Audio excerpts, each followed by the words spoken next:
नमस्कार, मैं हूं रजनी सिंह और आप देख रहे हैं नेटवर्क न्यूज। हिंदू धर्म में जितने भी पुराण या फिर शास्त्र हुए, उनमें से सभी में आपस में कोई ना कोई संबंध जरूर होता है।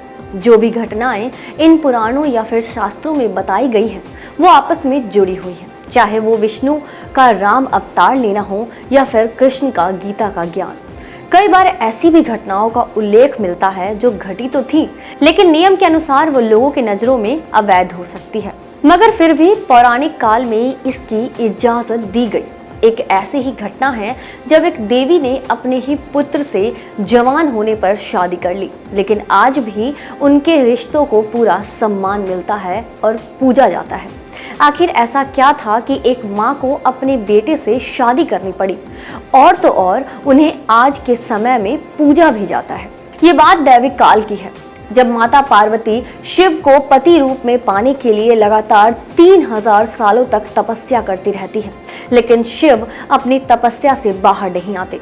पार्वती की हालत बिगड़ती देख अपनी बहन को बचाने के लिए विष्णु तब सौंदर्य, प्रेम और काम के देवता कामदेव और उनकी पत्नी रति को बुलाते हैं। कामदेव वो देव हैं जो किसी को भी प्रेम के वश में कर सकते हैं। उनके प्रभाव में ही आकर व्यक्ति में काम भावना, प्रेम भावना जागती है।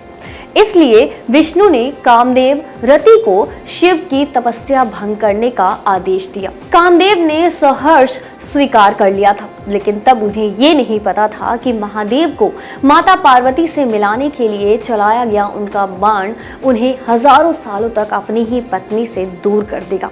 जब शिव पर बाण चलाया गया तो शिव ने क्रोधवश आकर अपना तीसरा नेत्र खोल दिया और कामदेव वहीं पर भस्म हो गए।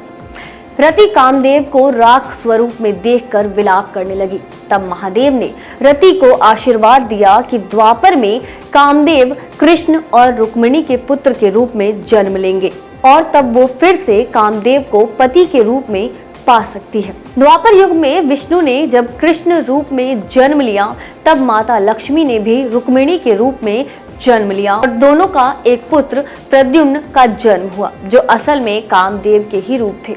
प्रद्युम्न ने राक्षस शुंभासुर के काल के रूप में जन्म लिया था। रति को प्रद्युम्न के पैदा होने का पता चल गया और वह शुंभासुर के यहाँ दासी बनकर काम करने लगी। शुंभासुर को पता चल गया था कि प्रद्युम्न उसका काल है, इसलिए उसने 10 दिन के प्रद्युम्न का अपहरण करके समुद्र में फेंक दिया, लेकिन वो एक मछली के पेट में चला गया। उस मछली को पकड़कर शुंभासुर के यहाँ लाया गया। रसोई घर में जब मछली को काटा गया तो उसमें से प्रद्युम्न निकला। मायावती बनी रति को ये पता चल गया था कि वो कोई और नहीं बल्कि कामदेव ही है। रति ने अपने बेटे की तरह ही उनकी परवरिश की, लेकिन एक माता के भाव कभी रति के आंखों में थे ही नहीं। वो हमेशा प्रद्युम्न को प्रेयसी की तरह देखती।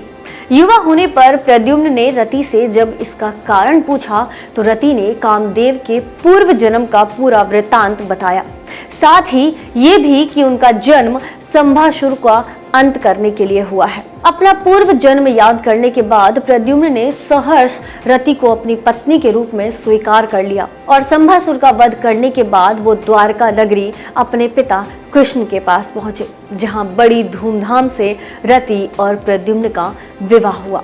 रति ने एक माता की तरह कामदेव का पालन किया था, लेकिन तब भी वो कभी भी कामदेव की मां के रूप में नहीं रही। वो सदैव प्रद्युम्न को पति के रूप में ही पाना चाहती थी और अंत में रति की हजारों सालों की तपस्या का अंत हुआ। उसे कामदेव फिर से पति के रूप में प्राप्त हुए। आप देख रहे हैं नेटवर्क न्यूज, साहस सच कहने का।